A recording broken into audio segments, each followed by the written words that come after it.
We're anxious to get things kicked off, just like you guys are. I think we've had a really, really competitive and productive fall camp. A little bit different vibe, I would say, just because it's been the first time in a long time that we've gotten going so early.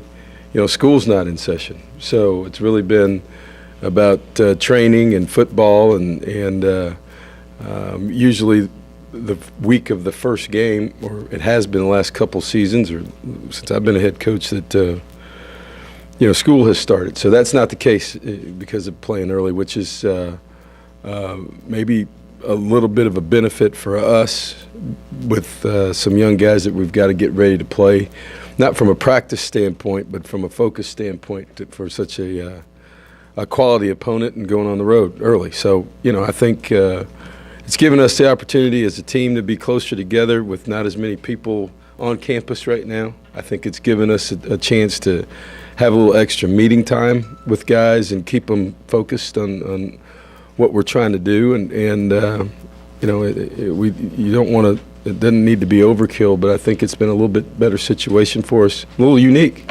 So we've done some things a little bit differently as far as our meeting time and our camp schedule. Obviously, we got out of two-a-days a week ago, and then still, even with this time, have been in single-day practices and have really gone into prep a little bit early for South Carolina. So, we've got a lot of competition across the board. I know the depth chart was released earlier this morning. You guys know me.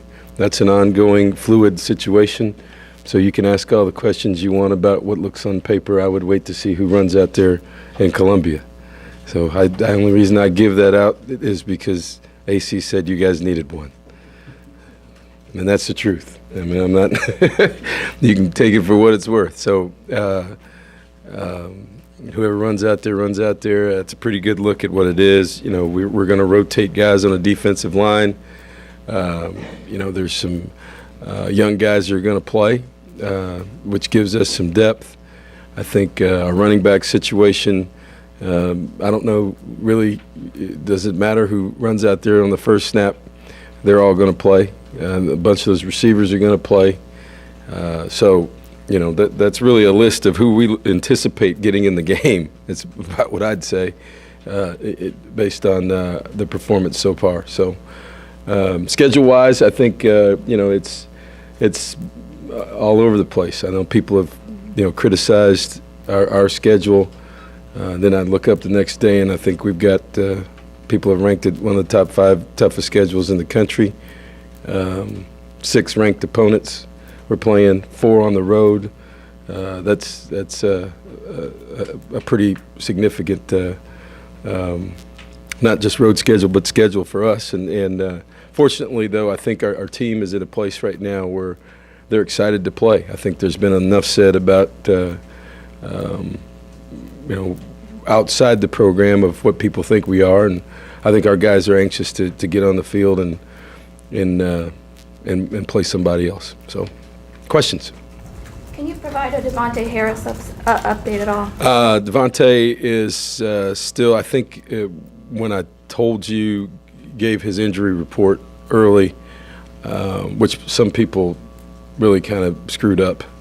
It was a serious injury, and I think early it was 4 to 6 weeks, and so we're a couple weeks into that, and without going into detail, I'd still say he's probably a month away, maybe or somewhere in there.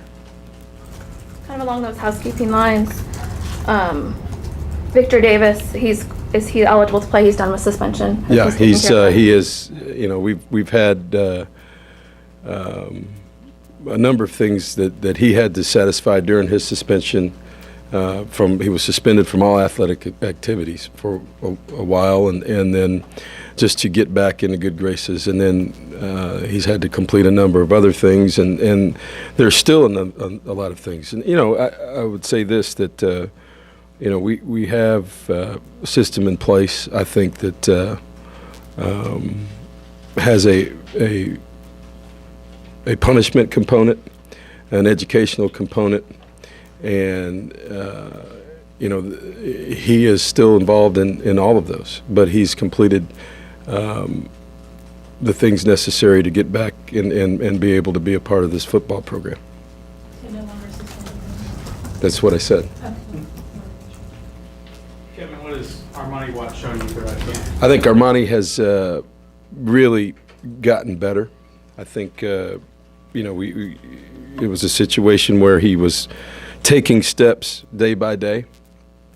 And then Floyd Raven missed a couple practices, which gave him the opportunity to take a lot of reps instead of half the reps, and kind of moved him from second team all the way to first team. And then, you look up and he starts feeling comfortable out there and making calls. I think the ability to have Howard out there with him, who's played a lot of football, to let him be able to play more than be a quarterback, helped him a little bit too.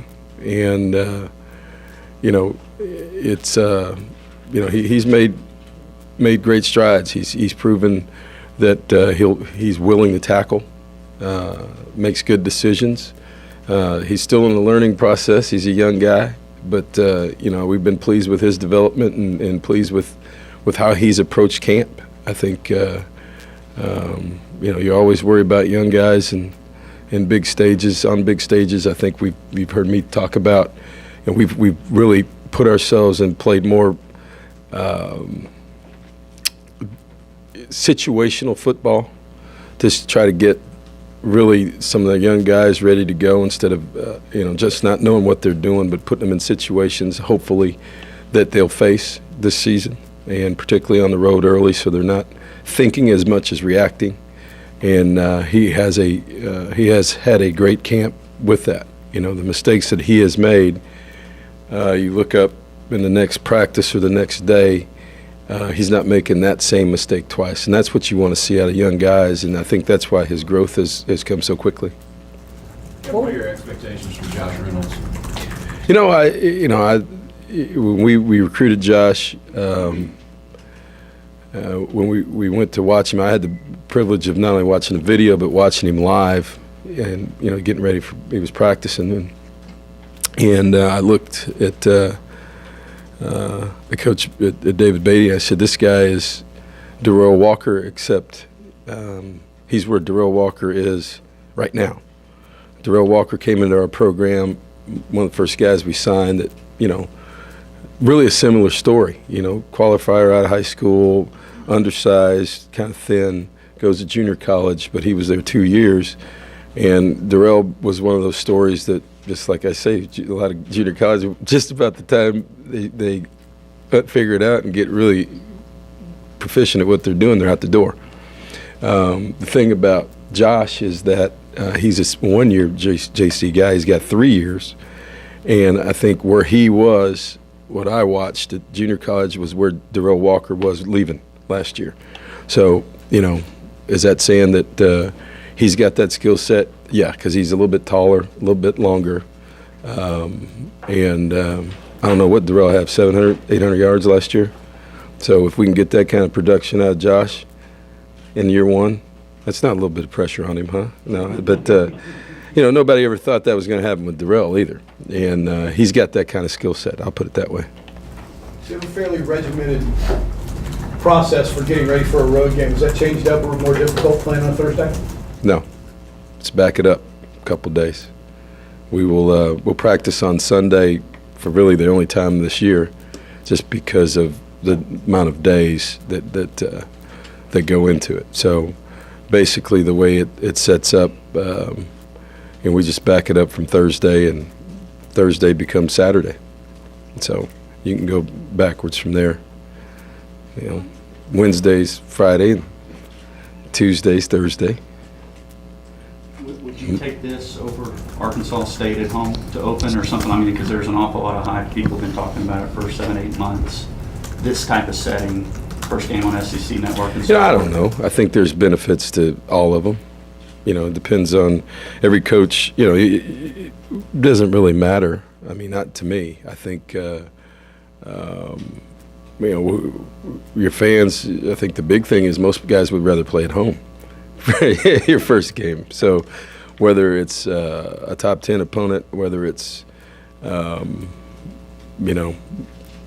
FCS opponent, that's, to me, it's preparation's preparation. And the way we do things is, we're worried about us.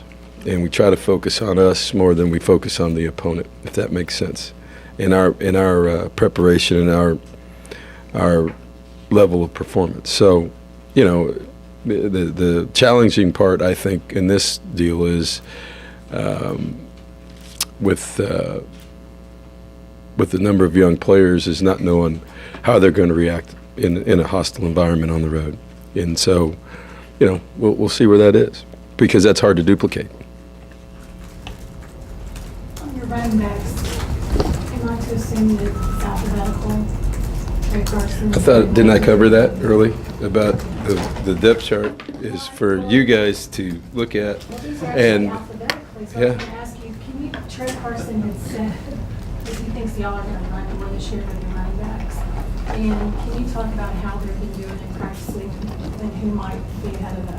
they're all three are going to play, and whoever runs out there the first time doesn't mean that they're going to play the whole game. I think we talked last year about since I've been here, we had a favorite at running back when I got here, and he didn't play as much as some other guys played. Last year, Ben Molina played because he knew more about the offense than anybody.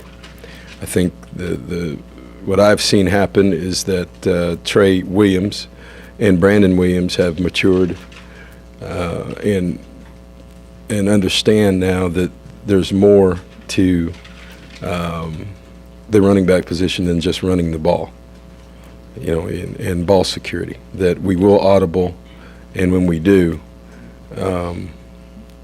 your ability to block and pick up people is important, because you can have a direct effect on the quarterback getting sacked or injured if you don't know what you're doing. And so it's hard for us to put you in the game and say, hey, we're not going to audible, and by game 6, when you go in the game, we're going to run it. They have coaches too, so they'll figure that out, and we got to be able to check plays and do things. So I think Trey Williams and Brandon Williams, and particularly Brandon Williams, I think Brandon Williams has had as good of a camp as anybody, and has really shown a maturity that he has not shown since he's been here. I think he's approached the camp with a seriousness and a purpose about him being able to be trustworthy at everything, hanging on to the ball, getting out of the backfield and catching the ball, and being able to deal with people from a protection standpoint, because he was, those two guys are littler guys. Trey Williams is a shorter guy, but he's about 190, 195 right now. And then Brandon has been a guy that's been really a slight built guy. That's why they call him Slim. So it's been his nickname since I've known him. But he's a guy that eats like crazy down there, and I wish I had his metabolism, because he's got 2 or 3 plates, and he's 190. He's between 100 and 195 pounds, and that's it. So that's his strength has improved, and that's what he's had to have to be a complete back. What's to say about speed? He's not only a starting receiver, but a starting punt returner as a true freshman. It says that he's got a skill set that we think that we need to utilize, and that he's demonstrated, in practice that he can handle it. And again, he's another one of those young guys. We got to see what's going to happen. We've got try to put him in situations that they keep the pressure on him and at receiver, and then try to keep the pressure on him at punt returner. But until you're out there by yourself, and it's under the lights, and people are yelling and screaming, that's something that we're going to see. But, we've done that before. Trey Carson was back for the opening kickoff against Florida. People have forgotten about that. And he was back there doing his little dance, whatever he does. I don't know. Which, I was a little bit worried, but he was in his own world, and the rest is history. So he's, at different times, what's the difference? Experience, as I told you last year, experience is all relative. If you've never done it and you're a junior, unless you've been back there by yourself, then what's the difference between being back there it's the first time anyway, no matter how many you've caught. So, it gets back to what we talked about practice, about your ability to demonstrate to the coaching staff and to your teammates that you're trustworthy, that you'll do what we ask you to do to the best of your ability, and you're the best guy for the job. And so, last year we made some decisions based on ball security. That's why you saw Travis back there a bunch. The main goal is to possess the ball. And so, that's where we start, and then after that, anything after that's gravy. Coach, a lot similar here, I guess, with the changing of the guard at quarterback. The same goes for South Carolina, even though Dylan Thompson did get quite a bit of playing time last season. But what do you see from him as a signal caller for them? I see a productive system. I mean, you look at what Coach Spurrier has done, 3 straight 11-win years. You go look back through that, he was close to those numbers, 8, 9, 10 wins earlier with different quarterbacks. And so, I think there's not any question based on his track record of not just the player, but the system being able to work, and him being able to work his quarterbacks in those systems. So, they're going to be good at what they do, and that's never going to change. I think Mike Davis is an exceptional running back. I think he's proven that he can run with power for a shorter guy, but he's got some strength, and he's a wire-to-wire guy and a home run threat at any time. So they've got great tight ends, experienced offensive line, big old offensive line, as big as we'll see probably them in Mississippi State. So they've got some real weapons and some things that I think, a skill set that will help their quarterback play, kind of like ours. And offensively, I don't look for them to drop off at all. You had Cliff in Houston, went from kind of quarterbacks to offensive coordinator. Now with Jake here at A&M, what's that transition like for those coaches, and how has Jake's approach changed going into last year, this year? Yeah, I don't know. I don't know that it's. I don't think it changes much. I think what happens is, we've got a system that's in place that we believe in, and I think each guy kind of puts his own personality on it.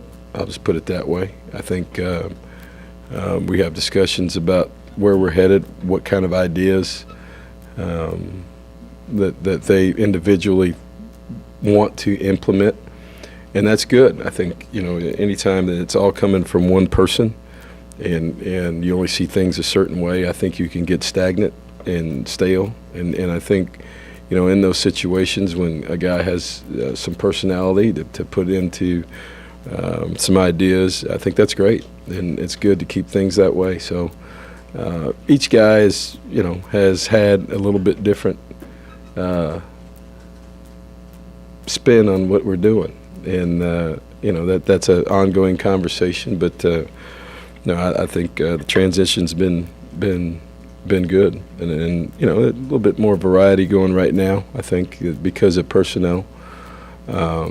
Because of, like I said last year, people talked about Cam Clear, why wasn't he playing as much? A lot of it had to do with the field being spread for Johnny. And bring Cam Clear in the game, you bring 1 or 2 more guys closer to Johnny, that wouldn't I'm not real smart, but that wasn't the real plan for us last year. So the more people that were spread out, and the more space there was, the better he operated anyway. And that's not the case right now. So, we've got young quarterbacks, and Cam's a exceptional player and can be a real weapon for us, and we're going to use it.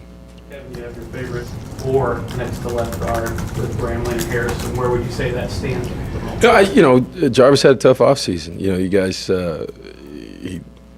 he missed the end of the bowl game with the calf, popped that deal. That's not easy. Had off-season shoulder surgery. Played really the last 3-4 games with a shoulder that was torn up. So he had a tough off-season. That doesn't allow a big man really to be in the kind of shape he needs to be. So, he's still working at it. So, we'll see where that is. Joseph Cheek seems like a pretty neat story in Aggie legacy, and a guy who's paid his dues, it seems like. Could you just speak to what he's done? Yeah, Joe he's a guy who, he played before we got here more than he's played since I've been here. So, he could easily have been bitter about this whole thing. And he's an example of a guy who has really worked at it, has taken coaching, has accepted where he was and not just took it, but said, you know what, I want to play. And has moved from tackle to guard, where he's probably better suited. He's a big old guy. He looks great getting off the bus, but now he even looks better because he can play. And it's kind of funny about this, we're a week into two-a-days, and he walked by me, and I probably shouldn't tell you this, but he walked by me, he said, you know what? I said, Cheek, you know what, guess what? I haven't yelled at you in a long time. And he said, that means I must be doing pretty good, huh, Coach? I said, that's right. So that kind of all goes hand in hand. I think I used to yell Cheek all the time when I first got here, but he was playing tackle. And we were asking him to do a lot of things that he's out there trying to. It was a backup to Luke, and you got Luke and Jake out there, and then there's Cheek, and then DeMontre just runs right around him. And so, we really didn't know the first couple of days what we had there. We just knew that Cheek couldn't block DeMontre. I didn't know that DeMontre was going to go on and do all that, and then these other guys are pretty good. So, he worked himself into where he is right now. And, that's an example of a guy who I think is part of the player development situation and finding the right place for him, but also a guy who said, you know what, this is not going the way I thought it was going to go, but didn't bury himself, didn't put his head down, just said, hey, what can I do to get better? And that takes some real maturity. And so, now he's a guy who, he and Grambling, by the way, are guys who, now have come on that when we first got here, would have had a real hard time getting on the field. And they're not on the field because they're lesser players. They've worked themselves into being really good players, and I think that's really a really good example for a lot of players on this team, based on where they are right now. There's guys that aren't going to play the 28th that we've got to continue to develop in this program, and they've got to continue to develop to be like Joe Cheek. A lot of new faces defensively for South Carolina. What do you see from them? I see a defense that has been excellent. The D coordinator does a great job of getting personnel, looking at protections, getting guys in the right spot. You hear a lot of different things coming out over there of, whether they're going to odd front, even front, all kinds of stuff. We got to prepare for it all. But, I think that they've shown the ability to be a really top-notch defense. I saw a stat the other day. I think them and Alabama, one of the few teams that have held people under, 21 points, something like that, over the last couple of years. So, they know what they're doing. And you don't win 11 games 3 years in a row in this league, not being pretty good across the board. So, like I said, this will be a great test for us right now. We got a lot of guys that I'm looking forward to getting on the field, and I think they are too. And against a quality program like South Carolina, in a top 10 opponent in an SEC game. For a lot of these guys, and for practice purposes, back to what you asked, Brent. From a practice standpoint, it becomes a little bit easier because when they walk in the locker room and they come down the hallway and they see, it helps a little bit when they see. Me get off the bus and Coach Spurrier get off the bus, and they show all that stuff about every 10 minutes, that commercial. You don't have to say, hey, guys, let's go. You just see that, and that gets them fired up. So, it's a big stage for us. It's a great stage for us to start the season. And if you can't be excited about that, you're in the wrong business. Getting back to that offensive line, you said you're always looking for a nickel, not the 5 pennies. So where is this year's nickel compared to the last couple nickels? I would say we're right where we were last year. Last year you had a new piece in Mike Matthews, and you really had a new situation moving. Everybody says, well, you just moved Jake from right to left. Well, it's a different post foot. It's a different lead hand. It's different. And the same thing's been with Cedric. So I would say right now we moved Cedric from guard to tackle. So it's kind of ironic. It's really kind of a similar situation. Does that make sense? Because of we've got guys who have played substantially. Jarvis got hurt last year, in the middle of the year too. Cedric missed 2 games last year. Then we're moving Jarvis around, and we played Grambling a little bit and Cheek. So all those guys have played. And so I would say that right now we're about where we were last year, because Mike is really the only guy that's returning at the same spot, although we've got 6 guys that have played significant minutes and played in real ball games in the offensive line. They're just in different positions. Does that make sense? Thanks, Coach. That good? All right. Thanks, guys.